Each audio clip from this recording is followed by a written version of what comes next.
거죠. 우리가 이제 점유권은 보통 지금까지 보면 여러분 알겠지만 한 문제가 보통 나오고 어쩔 땐 두 문제 나온 경우가 가끔 있죠. 근데 점유권은 계속해서 한 문제가 나왔죠. 소유권은 보통요 제일 적게 나올 때가 두 문제, 그 다음에 세 문제는 무조건 나오는 것이죠. 자 보시면 35번은요 을은 병소유 토지 위에 있는 갑소유 X 건물을 매수하여 대금을 완납한 후 그 건물을 인도받고 등기 서류를 교부받았지만 아직 이전 등기를 마치지 않았다. 다음 설명 중 틀린 것은 이렇게 되어 있죠. 그러면 지금 이 말을 이해하려면 이게 무슨 말인지 알아야 되잖아요. 병의 토지 위에 있는 갑소유 건물을 매수했다. 그럼 이거 이제 그리면 되죠. 병이죠. 병소유 토지 위에 있는 누구의 건물? 갑소유 건물을 누가요? 을이요 매수했다 이 말이죠. 대금 안 나가고 등기서를 받지만 아직 뭐다? 미등기다 이 말이죠. 미등기다. 이 상태잖아요. 그럼 여러 가지가 있을 수 있죠. 만약에 이 건물이 불법 건물이다. 그러면 철거 청구를 누구한테 한다? 을에게 한다. 손해배상은 누구한테 한다? 갑에게 한다. 만약에 이 건물이 적법한 건물이다. 근데 이 건물에 누군가가 불법으로 점유한다. 불법으로. 그럼 이 사람은 미등기잖아요. 만약에 우리가 제3자라고 하는 불법 점유자가 있으면 항상 무엇을 기준으로 판단한다?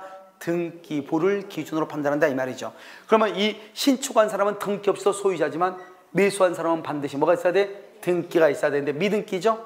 그래 자기는 소유자다 아니다? 아니죠. 그래 직접 방해 제거를 청구할 수가 없고 소유자인 갑을 뭘해서 대위에서 청구하고 이 병은 토지의 소유자지 건물의 소유자가 아니잖아요. 그러니까 건물을 불법 점유한 사람이 있다가 하더라도 토지 소유자가 불법 점유자한테 방해 제거를 청구할 수는 없다. 토지하고 건물은 별개의 독립한 부동산이니까. 아시겠죠? 1번 갑의 채권자가 X 건물에 대해서 강제 집행을 하는 경우 이렇게 되어 있나요? 되어 있어요? 자 여기서 보시면 뭐가 되어 있냐면 갑의 채권자가 X 건물에 대해서 강제 집행을 하는 경우 을은 이 일을 뭐하지 못한다?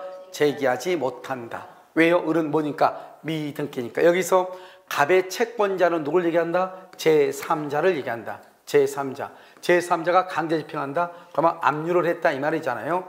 알겠죠? 이런 경우는 자기는 등기가 없으니까 아무런 이의를 제기하지 없다 이 말이죠. 2번 X 건물로 인해서 병의 토지가 X 건물에 그러면 불법으로 점거당하고 있다 이 말은 이것이 무단 건축이다 이 말이잖아요. 알겠죠? 이런 경우 병은요 누구한테 건물을 철거라고 청구할 수 있다? 을에게 청구할 수도 있고 미등기니까 누구한테 청구할 수도 있고 갑에게 청구할 수도 있다. 그래서 을에게 철거 청구할 수 있다. 맞는 말이죠. 병은 또 누구한테? 갑에게 철거 청구할 수도 있다 이 말이죠.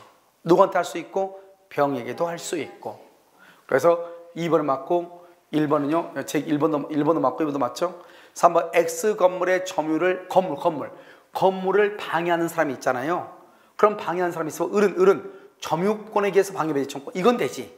왜냐면 지금 미등기로 지금 매수해서 뭐란다? 대금 안 나오고 건물을 인도받았다고 돼 있잖아요. 그래 을이 지금 뭐하고 있다? 점유하고 있잖아요. 점유하고 있으니까 점유보호 청구권에 있다 이 말이지. 하지만 자기가 소유자다 아니다? 아니죠. 소유권에 기해서는 청구할 수가 있어요? 없어요? 없다 이 말이죠. 을은 X 건물로부터 생긴 과실의 수취권을 갖는다 그렇게 돼 있나요? 지금 을은 매수인이죠. 매수인은 선의점유자예요. 매수는 선의점유자. 선의점유자는 뭐 할 수 있다? 과실을 뭐 할 수 있다? 수취할 수 있다 이란 말이죠. 5번요. 을로부터 X 건물을 다시 매수하여 점유 사용하고 있는 을로부터 다시 사용하고 있는 정에 대해서 갑은 소유권에 대한 물권적 조건을 행사할 수 있어 없어? 없다 이 말이죠. 여기서 왜 없는 거죠? 5번 틀렸죠? 그래서 왜 그래요? 봐봐요. 간단하죠? 갑하고 을하고 계약을 했잖아요. 갑하고 을하고 계약했으면 어떻게 돼요? 건물이니까요. 그래서 잔금을 주고 물건을 지금 을이 넘겨받았잖아요. 그랬으면은 이 을은요 이 건물을 점유할 권한이 있으니까 갑은 을한테 반환을 청구를 못하죠. 그런데 다시요 이 을이요 다시 이것을 정하고 매매계약을 했잖아요. 그러고 나서 매매계약을 하고 정한테 물건을 인도했잖아요. 그러면 이 정은 을로부터 승계취득이죠. 그럼 승계취득이란 말이 무슨 말이에요? 승계했다. 승계취득이라는 것은 을이 가지고 있는 권리와 의무를 그대로 넘겨받는다 이 말이죠. 그러니까 을은요 갑이 반환 청구하면 거절할 수 있었죠. 그렇죠? 그러면요 마찬가지로 이 정은요 갑이 반환 청구하면 을의 권리를 행사하니까 여전히 뭐 할 수 있다? 거절할 수 있다 이란 말이죠. 그래서 정에 대해서 갑은 반환 청구를 행사할 수가 있어 없어? 없고 반환 청구를 행사하면은 정은 뭐 할 수 있다? 거절할 수 있다. 알겠죠? 정답 몇 번이다? 5번이다. 이렇게. 자, 36번이죠. 틀린 것은 그랬죠. 자, 이것도 이제 우리가요, 감정평가사 시험에는 2번이나 나왔던 건데, 우리 시험에 나왔죠. 기술적인 착오로. 이게 중요하죠. 원래는 이런 봐봐. 토지의 경계는 뭐다? 현실의 경계예요? 지적도상의 경계예요? 지적도상의 경계이지만 기술적인 착오로 그렇게 되어 있죠. 그때는 어떻게 한다? 실제의 경계에 따른다 이 말이에요. 지적도상의 경계가 아니고 기술적인 착오로 처음부터 기점을 잘못 선택한 거예요. 처음부터 측량이 잘못된 거예요. 이런 경우는 뭘 한다? 실제 경계에 따른다 이렇게 얘기하는 것이고요. 그 다음에요, 토지가 포락됐다. 포락이 됐다. 원상복구가 불가능하다. 그러면 사적 소유권은 뭐가 된다? 소멸하죠. 소유권은 소멸한다 이 말이죠. 그런데 거기서 종전의 토지 소유권은 소멸하고요, 다시 이것을 복구했다. 복구해도, 원상복구해도 소유권이 살아날 수 있다 없다? 없다 이 말이죠.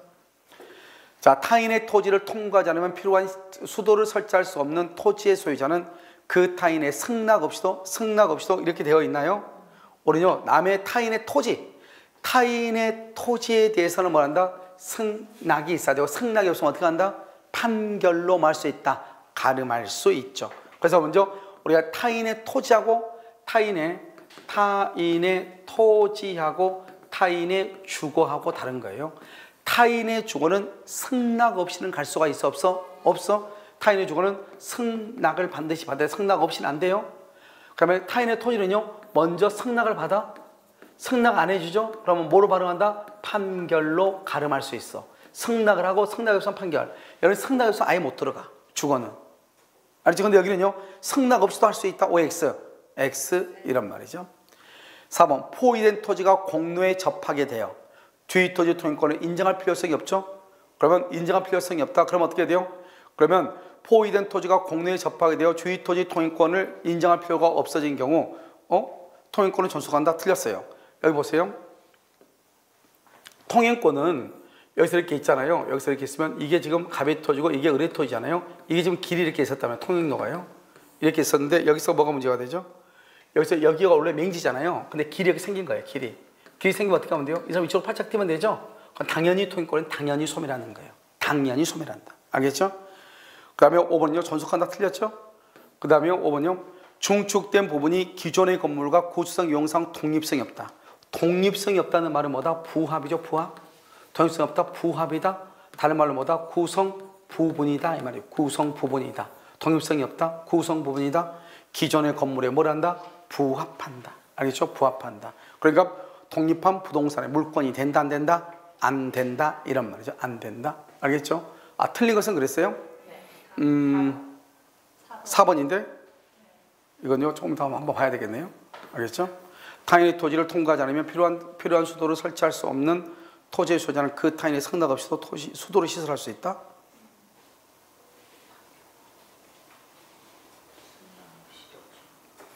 타인의 토지를 사용하려면 승낙을 받아서 승낙이 없으면 판결로 가름할 수는 있거든요. 그래서 이것은요, 제가 잠깐 한번요 검토 한번 하고 다시 말하도록 그렇게 하겠습니다. 알겠죠? 자, 37번은요, 옳은 것은 그랬죠? 1번. 저당권 실행을 위한 경매 절차에서 매수인이 된 자가 매각부동산의 소유권을 취득하기 위해서는, 여기 봐봐. 지금 경매죠? 경매에서 소유권 취득하려면 등기를 해야 돼? 안 해도 돼? 안 해도 되죠? 안 해도 되죠? 언제요? 매각대금 완납시. 매각대금 완납시. 뭐 없이? 등기 없이 소유권을 취득하죠. 2번. 무주의 부동산이죠. 봐봐. 우리가 무주의 동산이 있고, 무주란 말이 뭐예요? 소유자가 있다 없다? 없죠? 무주의 동산이 있고 무주의 부동산이 있잖아요. 무주의 부동산은 언제나 국유예요. 언제나 국유가 되고요. 국유. 알겠죠? 즉시 소유권 취득한다. 여기 소유권을 즉시 취득한다. 이것은 뭐냐면 무주의 동산. 무주의 동산에 대해서 소유의사로 뭐라 하게 되면 점유하죠. 이것을 우리 뭔다? 즉시로 소유권 취득해. 이것을 뭐라 한다? 선점이다. 이렇게 얘기해. 근데 무주의 부동산은 언제나 국유가 돼. 국유. 알겠죠? 언제나 국유. 소유권을 취득할 수 있다 없다? 없다. 동산이 그렇다 이 말이에요. 그 다음에 점유취득시효죠. 점유취득시효는 여기 봐봐. 지금 이게 33회죠. 잘 봐봐. 이게 이제 작년에요. 뭐가 됐냐면 여러분요, 그 전부 정답으로 된 건가 막 그렇죠. 3번이요. 점유취득시효에 따른 부동산 소유권 취득의 효력은, 취득의 효력은요, 취득은 뭐냐면 등기시부터예요. 등기시부터 취득의 효력은 점유 개시시로 소급해요. 점유 개시시로 소급한다고. 말이 다르죠? 알겠죠? 취득은 뭐라고 되냐? 우리는요, 이렇게 돼 있어. 점유취득시효가 완성이 되죠? 등기를 함으로써 소유권을 취득한다. 그 다음에 그 소유권 취득의 효력은 점유를 개시한테 소급한다. 그러니까 일단 소유권을 취득하려면 뭐가 있어야 돼? 등기가 있어야 된다. 언제부터? 근데 그 등기하면 언제부터 소유자가 된다? 등기한 때부터가 아니고 언제부터? 점유를 개시한 때부터. 그러면 소유권 취득은 시효취득자가 이전 등기를 한 이후부터 발생한다? 그건 틀린 거죠, 원칙적으로. 그러니까 취득의 효력은 점유를 개시한 때 소급한다니까. 그런데 뭐라고 해놨냐? 이걸 가지고요, 전부 정답을 해가지고 뭐라고 표현했어요? 우리 그 시험에서요, 애매하다, 헷갈리게 해놨다. 표현이 뭐 애매하다. 이게 뭐냐고. 그리고 취득하고 효력은 다른 것이에요. 소유권 취득은 등기할 때고 효력은 점유를 개시한 때 소급하는 거예요. 그래서 3번이 틀린 거예요. 무슨 말인지 알겠죠? 이거는 헷갈릴 이유가 전혀 없는 거예요. 그런데 작년에 이제 2차 과목에서 공법이 너무 어려웠죠. 그리고 공법이 너무 어렵다 보니까 뭐죠? 합격자가 없는 거예요. 그러다 보니까 부동산의 개론도 보면은 엉뚱하게 뭐라 했냐? 학생들한테 뭐죠? 혼란을 줄 우려가 있어서 복수정답이죠? 그러니까 이것도 마찬가지로 표현이 명확하지 않아서 혼란을 줄 우려가 있어서 그냥 정답을 해준 거예요. 알겠죠? 원래 정답은 3번으로 돼 있었죠. 알겠죠? 그래서 이것은 정답이 그냥 3번인 것이에요. 아시겠죠? 취득하고 효력은 다르다니까. 효력은 그랬지. 이게 주어가 뭐예요? 효력은이잖아요. 효력은 점유를 개시한테 소급하는 거예요. 등기할 때부터 한다고는 틀린 것이에요. 아시겠죠? 3번이 정답이에요. 3번이 틀린 거라고. 알겠죠? Q&A에서 발표한 것이 잘못됐다고. 4번. 아니, 그러니까 이게 잘못됐다고. 근데 이걸 전부 다, 이걸 해가지고 전부 다 맞는 걸로 돼 있다고. 두 개 가지고 한번 복수정답으로 돼 있을 거예요. 모르는 건 몇 번이에요? 3번. 아니. 자, 한번 4번. 타인의 토지에서 발견된 매장물은 특별한 사정이 없는 한 발견자가 단독으로 그 소유권을 뭘 한다? 취득한다. 맞아요? 여기 타인의 토지에서 발견된 매장물은 발견자와 소유자가 절반이에요. 절반. 발견자하고 그 땅의 소유자가 뭘 한다? 절반. 단독이 아니고 절반씩 반반한다 이 말이죠. 5번이요. 타주점유자는 자신이 점유하는 부동산에 대한 소유권을 취득할 수가 있다 없다 이렇게 되어 있죠. 여러분, 타주점유자는 자신이 점유하는 부동산에 대한 소유권을 시효 취득할 수 있어요 없어요? 없죠. 알겠죠? 무슨 뭐를 해야 된다? 자주점유해야 자주점유해야 되잖아요. 그러니까 타주점유자는 자신이 점유하는 부동산에 대한 소유권. 타주점유자, 자신이 점유하는 부동산 누가 있죠? 타주점유자? 명의수탁자죠. 명의수탁자는 시효 취득이 된다 안 된다? 안 되죠. 그래서 여기서 옳은 것을 몇 번 해야 돼요? 5번 해야 되는데 아마 정답은 3번하고 5번으로 돼 있을 거예요. 정답은 3번하고 5번으로 돼 있단 말이죠. 복수정답으로. 알겠죠? 그래서 여기 보면 이거 틀린 걸로 돼 있었어. 틀린 걸로 돼 있었는데 5번이 정답으로 돼 있었는데 3번도 복수정답을 해줬다 이 말이죠. 알겠죠? 3번은 틀린 것이에요. 무슨 말인지 알겠죠 지금? 그래서 정답은 원래 5번만 정답이에요. 근데 여러분요, 작년 시험에 너무 공법의 난이도가 높아가지고 합격자가 없다 보니까 개론 한 문제, 그 다음에요, 여기요, 민법 한 문제를 그냥 덤으로 그냥 해준 거예요. 알겠죠? 사실 그것은 문제가 있죠. 원래는 5번인데 3번, 5번이 정답으로 돼 있다. 근데 3번은 정답이 아니다. 알겠죠? 몇 번이 정답이다? 5번만 정답이에요. 아시겠죠? 잠깐 쉬었다가 상린관계 보도록 그렇게 하겠습니다.